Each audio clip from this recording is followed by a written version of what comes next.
Oh, my name, Harry Viruet. And spell Viruet for me. Viruet. All right. Very cool. Mm-hmm. Now,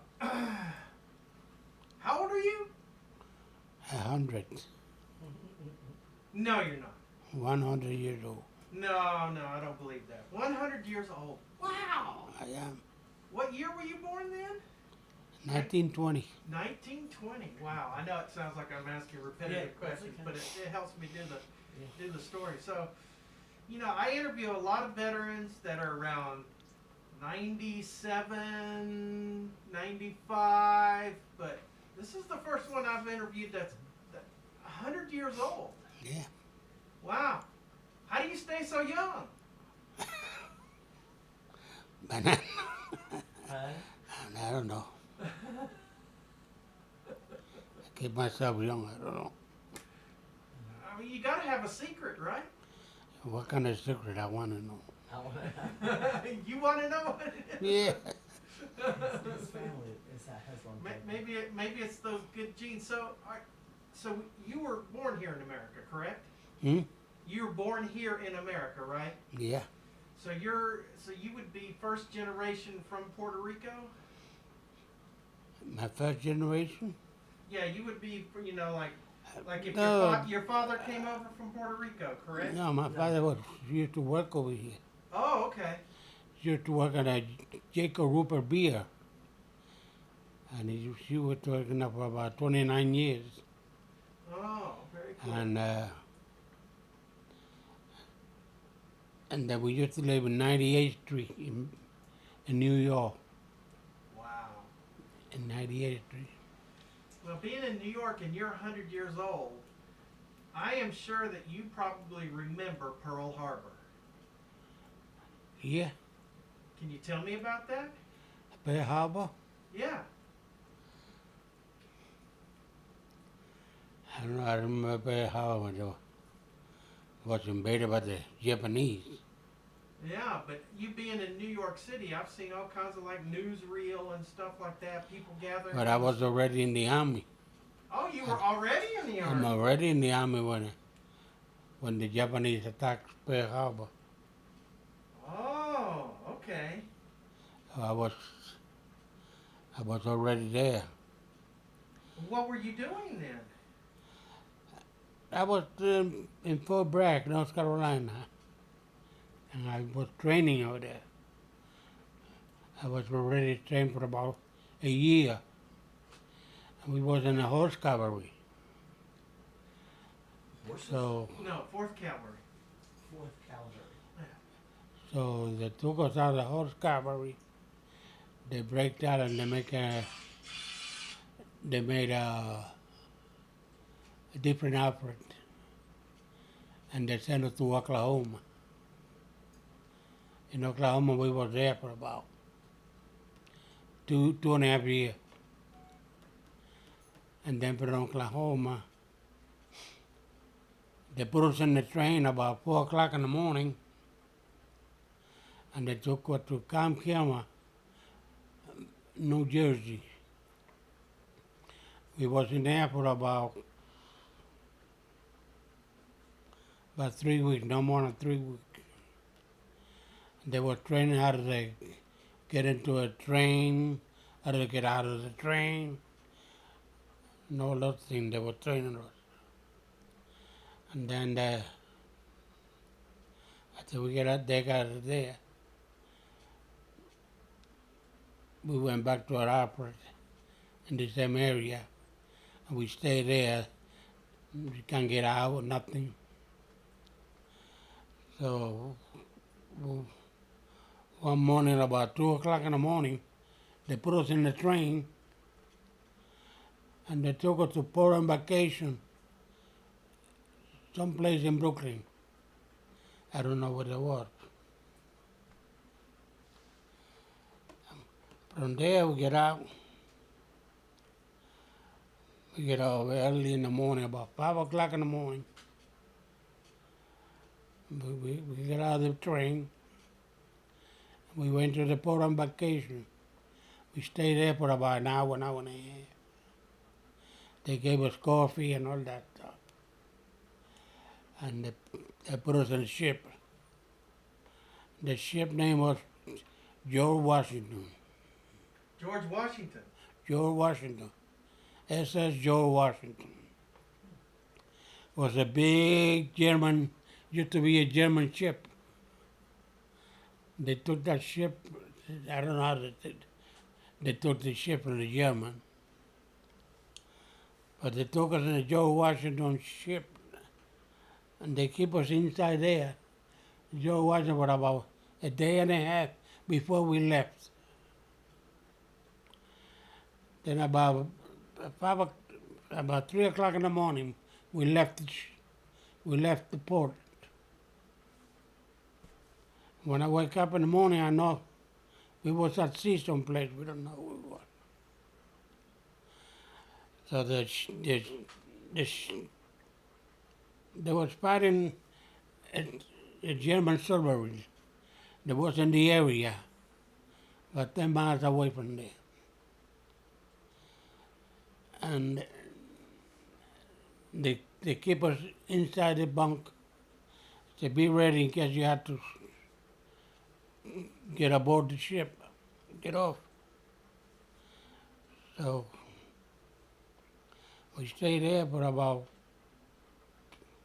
4 or 5 o'clock in the morning. So at 4 o'clock in the morning, they came, okay, it's all over now. Go back to bed. So we went back to bed.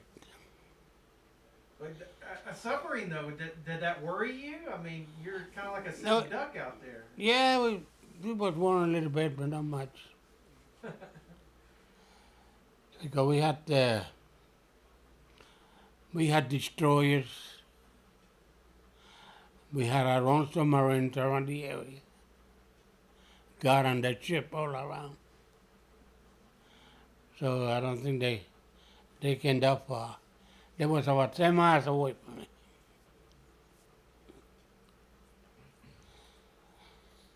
So we stayed there till about early in the morning.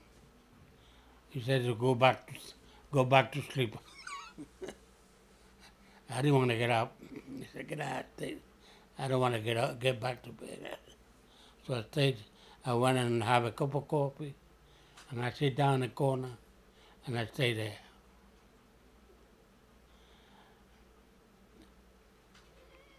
And we were saying, but I used to work on the ship because I used to be a marksman before.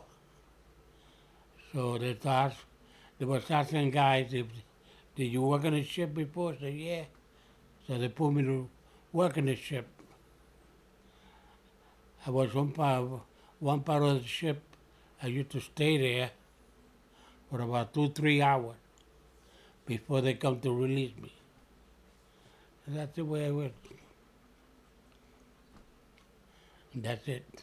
So just because you were in the Merchant Marine before you signed up for the Army? Yeah. So they used that. They said, oh, well. They used me. Wow. So you had to do a Merchant Marine watch. You had to do a Navy watch. Yeah. Being in the Army. Now, what year was this? When you took off from Brooklyn. I don't know. 1941, I think it was. 1941 or 1940. I don't remember. Yeah. So where did you end up then? Hmm? I said, where did you end up after when that ship arrived in port? Where did you end up? Oh, what happened in England? And we got off and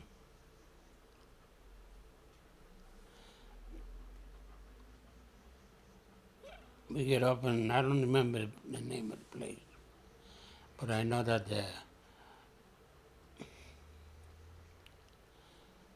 we got there very early in the morning, and about 7 o'clock, they got us off the ship with a flashlight and everybody using flashlights don't put no light on and all that. So I did, so that they was watching us not to put the light on and the thing.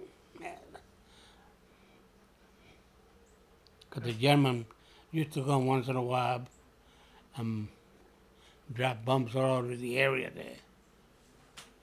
But that day, they didn't come around. So we were there for about 3 days, and from there we took a train, and they took us to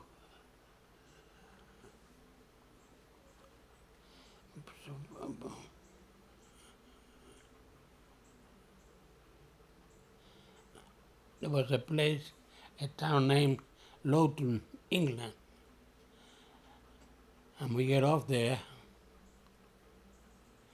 and it was late at night,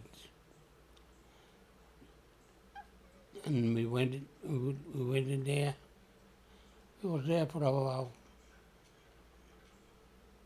we were there for about almost a year in there.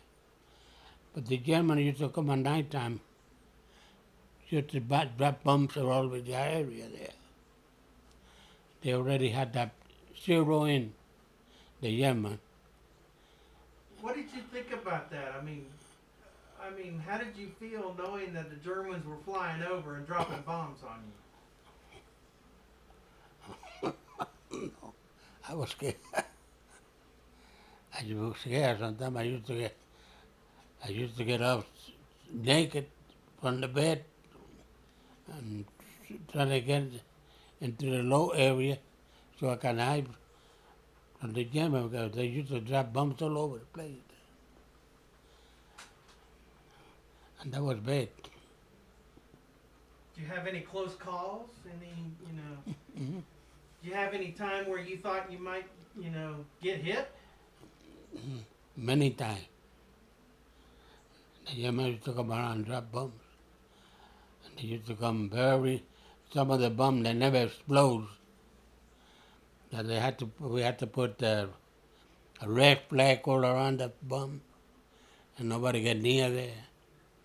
So they had these people that they know how to take it off and take them off.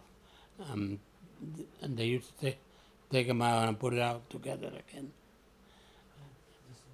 In other words, it didn't explode.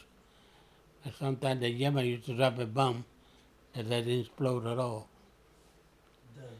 Yeah, well, that had to have been scary too, just having to go up to it and mark it. Yeah, but I never went in there.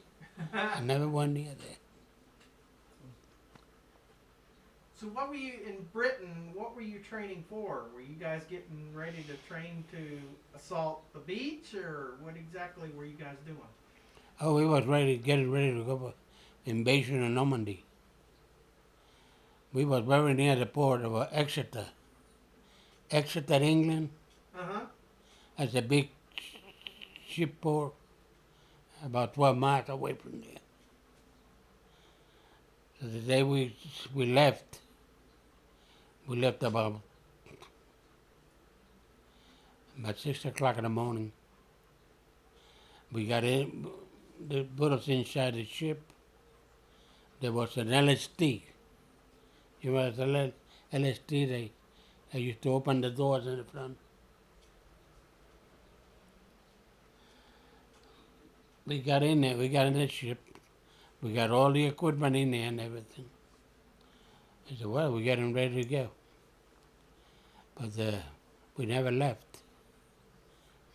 We stayed there, sleep at night. He said, what's going on here? I said, well, so we stayed there for about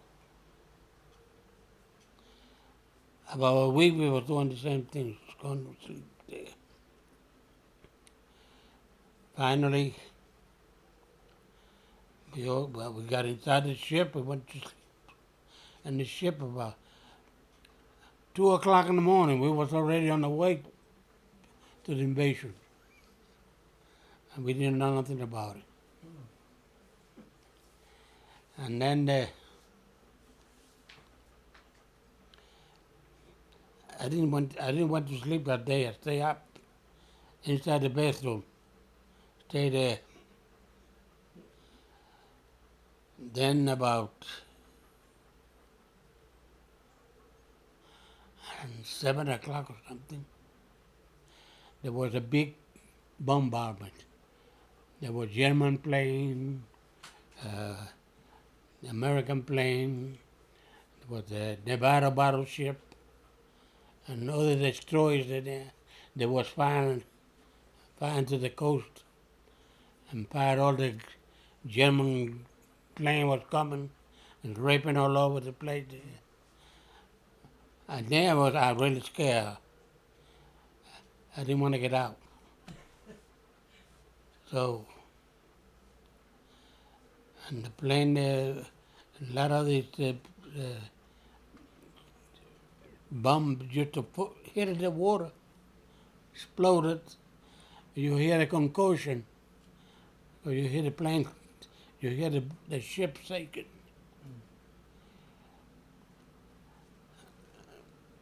So we stayed there for about, we couldn't even get out. There was something that looked more on the 4th of July. That was terrible there that day. And they told us to stay calm, stay in the ship, don't go out. So I stayed in the ship, I didn't want to get out. So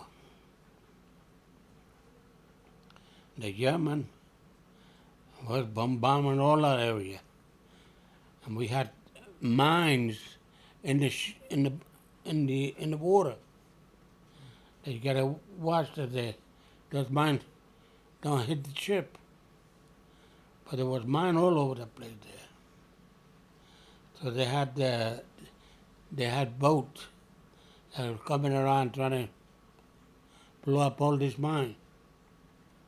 Because the Germans used to have all that area was full of mines all over the place.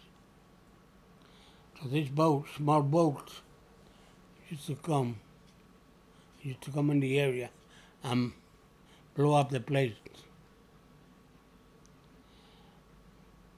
And you watched them do this then? Mm-hmm. You watched them do this, the boats go around? I did, I watched them. Yeah. But now they were loading a ship, a boat that was coming from England sailors, all blowing up. Some they have one leg, 2 legs. A head blowing up, was bringing to the ship because we had doctors in the ship, and they were taking care of all that. That was it. That was worse. There was a lot of fire going on there. And every time it get bad, we had to get up. Get up. We was in the deck up there at the top. They told us to get down and hide in there. But that was bad that day. Did you make it to the beach that day? Hmm? Did you make it to the beach that day? The beach, Yeah. you can't even land. There was so many fire going on. Plane was knocking plane down. Plane was hitting. They was all over that place. It was terrible. You can't get out nowhere. The next day, we land about 9 o'clock in the morning. We landed in Utah. I said the only area we could get out is in Utah, so we get off in Utah Beach, and there we got in there. I see some girls in there. What are they doing in there? And all that fire that was going on. I said, you could walk down there and get some donuts. I said, I can't get what is it. I was soaking wet. I can't even get out. So they told us they brought us coffee and they brought a donut, but it was so wet that they gave me coffee and my coffee. I was shaking up. All my coffee went all over. So they went out and they got me another cup of coffee. Finally, I drank that. So you were so cold from the water. Yeah, I was so cold. Ask him. Daddy, when they told you to get off the ship,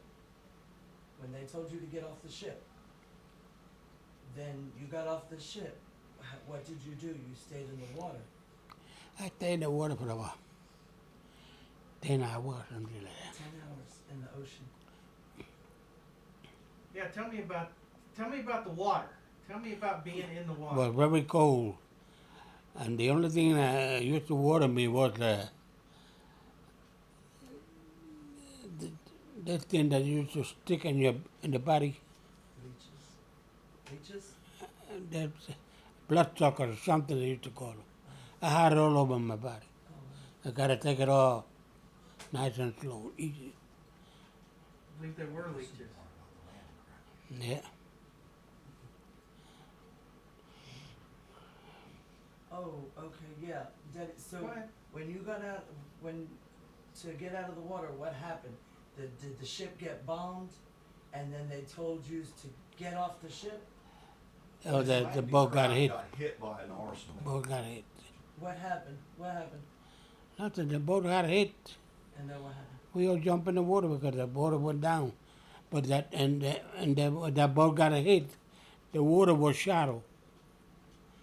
It was about 3 feet or something. The water got up to here. And that was okay. That was okay. And so you jumped off the ship and you stayed in the water for 10 hours. Nah, that was 10 hours. Maybe around 4 or 5 hours or so. 4 or 5 hours. Okay. And what were you thinking? That's still enough, isn't it? I said that was enough, wasn't it? To get you cold. What were you thinking when you was in the water?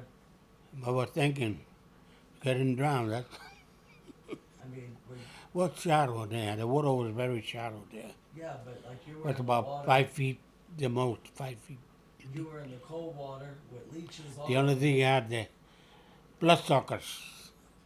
I hate those things. They stick on you. It was hard to take it out. But I had it all over my body. And when you were in the water, what were you thinking with the leeches on you? They were bombing you in the water. Yeah. You were scared. But they had the German Super 88. That Super 88 used to hear everything. Ooh. The minute that you hear the noise of that gun, the shell was right there. You hear bing, bing, charge. That's how fast that thing used to come. And that gun was about at least 10 miles away or more. So every time they used to hear that, you hear that noise, bing, bing. The minute I hear bing, bing, that shell was right there. It was right there. So Did you fast. feel like there was any close calls? Did And you those feel- shells was all that high. Wow. Because they put them in the gun. And behind the gun they put all the powder. Yeah. You come in packets. Put them in there. They put 3 powder, 4 powder, whatever. All depending how fast that shell was going. But the German had the best gun they had. Super 88. Super 88 millimeter. Ooh. Yeah. I remember that. Used to make noise, but used to make so much noise in there. The minute that you hear a gun, boom, boom, bah, the shell was right there. You gotta jump, you gotta hit the head. Wow. Yeah. So what happened when you hit the beach? Hmm? When you hit the beach, after you stayed in the water for a long time. They gave us a cup of coffee. Yeah, but they were still bombing on when you got to the beach. Weren't they still bombing you? And they're still bombing, yeah. Yeah. So what? So while they're bombing you, you went and got a cup of coffee. No, uh, the girls, there was girls in the beach. They brought us coffee. Yeah, but when you got onto the beach, they were still bombing. They were still bombing all over the place. So what did you do? You just sat there and drank coffee while they were bombing? The Super 88 was hitting all over the place. Mm. That's the best gun the German ever had. Tell him about the foxholes. Wow. Tell him what position you that you were in. You were in the front. Oh, the foxhole? Yeah. Oh, well, I was in the foxhole in the front line. There was this German plane at night time. They were taking pictures of this area. They used to come low, take picture, and get up fast because we had anti-gun. That was a gun that they used to follow them on the radar. See, the German used to be around there, and he was doing like this. Bang, bang, bang, bang. It never stopped firing. He was directly trying to get the gun. Finally, one shell got hit the plane. The plane they were taking picture. It hit the plane, and the plane it hit right alongside of me. Rape all over the place. The machine guns in the back. It was about half a mile away from there. Got hit because all that stuff from the plane. So the plane crashed next to you. And next to me, when they hit there, everything blew up all over the place there. And the only guy that got hit was the machine gun that there was about a couple of blocks away. He got hit. And right away they got to send him to the hospital because he had a piece of shell inside here. And it hit him. Tomorrow is Veterans Day, and you being a veteran, what does that holiday mean to you? The holiday. To remember things that happened during the war. What are some of the things that Not only me, but only the other guys that they got killed right in front of me. And I see with my own eyes when these guys got killed.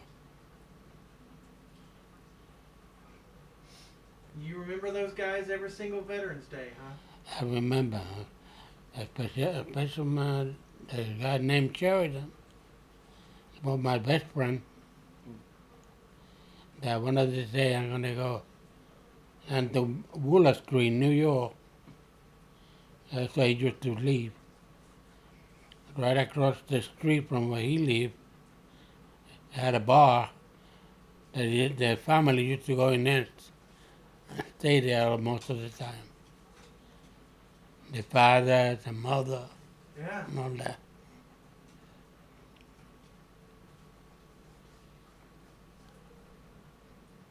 I can see that that's tough for you to remember that. That was very tough. Yeah. One of my best friends. So every Veterans Day, this is what, for you, this would have been what, 75 years since the end of the war. So this is basically the 80th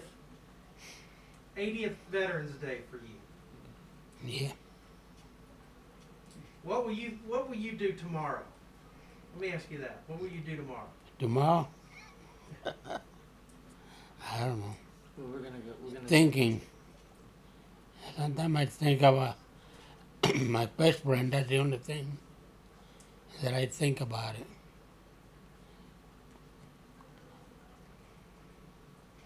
carrying ammunition dump to the front line, and this super idiot was watching them. See, and when they fired a gun, they hit it right straight in, zero in. It blew up the whole, a big truck. It blew up all the ammunition and everything was there. Looked like 4th of July when it blew up. His body was gone. Where did you find the body? Maybe an arm or two. You found the arm someplace, the leg some other place, and then when that blew up, that's when they found the body of this guy. So you think about that every Veterans Day. Yeah, Wow. every day I watch it. Wow. That's amazing. Gosh, that's tough. Very good. So you grew up with his stories. Mhm. What was that like? It was at first, I guess, because I was young, I didn't appreciate it. My father was gone all the time. He was always working. It's just now that he's kind of settled down because he was still working at 70 years old. Wow. Yeah, so it's just here recently to me, the last 20, 30 years that he settled down. And you kind of, you watch him, I watch him sit in a chair, he'll be thinking, you know? Yeah. And then all of a sudden he'll just pop up with these stories, you know? And it makes me appreciate the father I have. And I'm very blessed to have him. But the stories he used to tell me, we recorded a lot of them because, I mean, you just can't believe what he's went through and how strong that he really is. He's really strong. He used to tell me that he stayed in the water, come out freezing, and he would be crying in the water for his mother, you know, because he was so scared. And just all the stories. So every year for his birthday, we made him a hat. One year we made him these hats. Then the next year we made him jackets and stuff. So for his birthday, we always try to do something with the war. He remembers the war better than he remembered. Every day he asks me, what's today? Tuesday, Wednesday, what's the date? But you ask him what his Army number was and he can spit it out like that. But he couldn't tell you today's date, you know what I mean? But he can tell you right off the bat what happened, you know? His mind stays there a lot. So, and he was just, he always worked, he was very active. Now he's 100. Just now he's realizing he's 100. I mean, because 80, 90 years old, he was still running around. He still has a driver's license. He's got a big red Dodge truck Ram that he drives. And he'll go to Camden and go pick up bread and stuff, you know. I mean, it's just amazing that at 100 years old, he still's got his driver's license and drives, you know. And he's always been very, very independent. Very independent. Never asked nobody for nothing. So just a very, very strong man. And just now he's realizing he's 100, and now he's saying, he used to tell me, I'm strong as a bull, you know. Now he tells you, I'm getting older, you know. Just like in the last 5 years, he's done that, yeah. Wow. And I want him to tell me he's strong as a bull again. So the other day we were going to the VA, and he said, we were sitting in the bed, and he says, let's go to the VA and because he had a cough. He said, let's go get this cough checked out. He said, let's see if they'll give me 10 more years. And I said, 10? Let's see if they'll give you 20 more years. He said, I think that's pushing it. But I remember the 4th of July, me and my friend and my father and my pastor's daughter, we went to Cherokee for the 4th of July.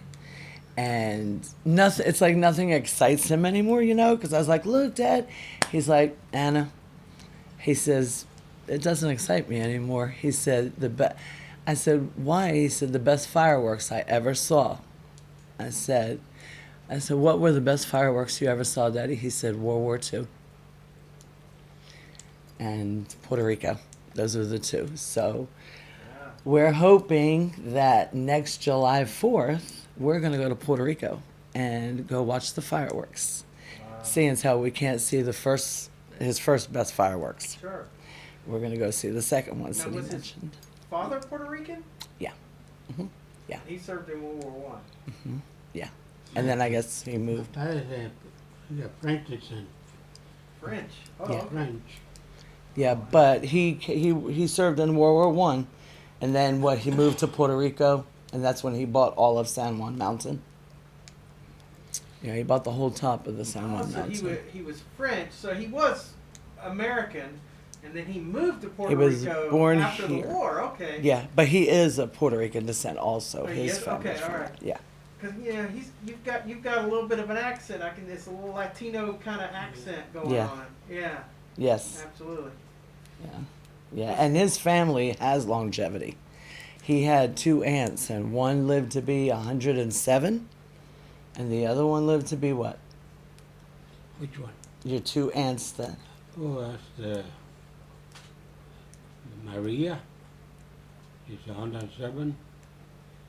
And the other one is, I can't even remember, 115 years old when Yes. she died. Wow, So he has longevity in his family. wow. That is, So. yeah, that is amazing. And like we take him to the doctors. He's got diabetes, but it's not bad. He keeps it under control, and mostly he takes vitamins. Wow. Yeah. So I remember he used to come in the mornings and bring coffee, Spanish coffee, to my mother in the bed, and he put a shot of Puerto Rican rum in it for her, There you and go. him and her. A little bit of cruising Uh-huh. in there, huh? Yeah. Yeah. How about that? But he never Nice. smoked. He wasn't much of a drinker. They used to dance like crazy, him and her. Yeah. I remember. Yeah. Now, did he talk to you any about being on the sea as a merchant marine? Yeah, he's told me the story about him being in the water and how it was so cold and they stayed in the water for hours and hours, and that he was crying for his mother, Yeah. because he was scared with all the bombing and stuff, and that when he finally got onto the beach, they told him to go get coffee. He said he was so cold he couldn't go get the coffee. Somebody had to go get it for him. And when they brought it to him, he was so cold, he was shaking. He shook all the coffee out. Mm-hmm. And that they had to go get him another cup. And on Utah Beach, they gave the donuts. It was Dunkin' Donuts. Can you believe that? Oh, wow. So, but they brought him coffee, and the second cup of coffee, they actually had to help him drink the coffee because he was shaking so cold. Sure. Absolutely. And told me about, the foxholes where when they were bombing it, and he didn't want to get shot, so he used to lay dead bodies on top of him. Yeah. So to hide himself, and just seeing all the dead bodies and children Yeah. and women, and the rations that they would give him, the 5 cookies and the candy, and Yeah, but it was during the war, there was we found a key. One of the boys, little boy about maybe about 4 or 5 years old, his leg was blowing up by the bomb. And I asked the sergeant, "We want to pick him up or and bring him back?" He said, "No. The medical is going to come out and they're going to pick him up and take him. We'll keep going." But that was the first time I see the kids with their leg blowing up. Oh, and just bodies Yeah. and stuff all over. Yeah. wow. Now, I got one more question for you. Now, I want to know what Veterans Day means for you. My freedom, our freedom, and just how brave he was. I mean, a lot of them were younger than my father, in the war. Just how brave he was, and how blessed me and my sister are to still have our father in our lives. and that he made it, you know, because a lot of people didn't make it. And my father made it, and he's lived to tell the stories, you know. And it means a lot to me because my father's still here. And we're just really blessed. And Yeah, you got a piece of history sitting right here, yeah? yeah, and we try to spoil him so much, you know. Yeah, So, very good. yeah, All but right. it means a lot to me. It means I feel that the veterans should be honored more, not just once a day. You know, I feel like anything they want that they should get Yeah. because they did it for us. You know, they did so much more, and for us to do whatever they want, to give them whatever they want, just to make them happy. Because, like I said, I mean, my dad's been through so much. Hardly anything excites him anymore because he's been alive so Yeah. long, you know. But he just remembers it a lot. He remembers it more and more. I think the older he's gotten, the more stories he tells us because he's getting older, and it's just what's on his mind a lot, Yeah. you know. I bet. Put that photo So, of him down. I what's got it mean to you? Yeah. What does Veterans Day mean to me? Oh, my grandfather was World War II. My uncle was Vietnam. Really? I went to Iraq as a photographer, not Oh, in wow. the, yeah, so it for you. means quite a bit. So were you in the middle of photographing all the Yeah, I bomb? was, yeah, Really? I sure was. And for Fort Bragg, believe it or not. Oh, wow. So I'm just going to have you hold this and you guys kind of talk a little bit about the pictures that you see, and then I'll be all done. So this was Luton, Oklahoma. Oh, this is Louis Kotz, my handsome father. And Louis Cotton. That's what? Louis Cotton.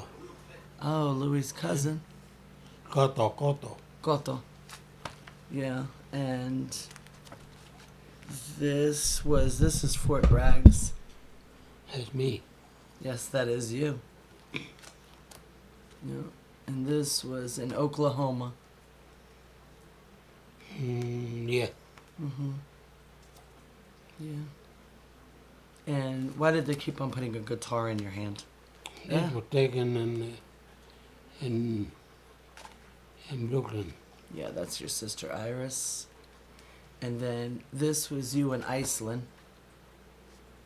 In Beckenhitch That's the Beacon Lake. SS ship.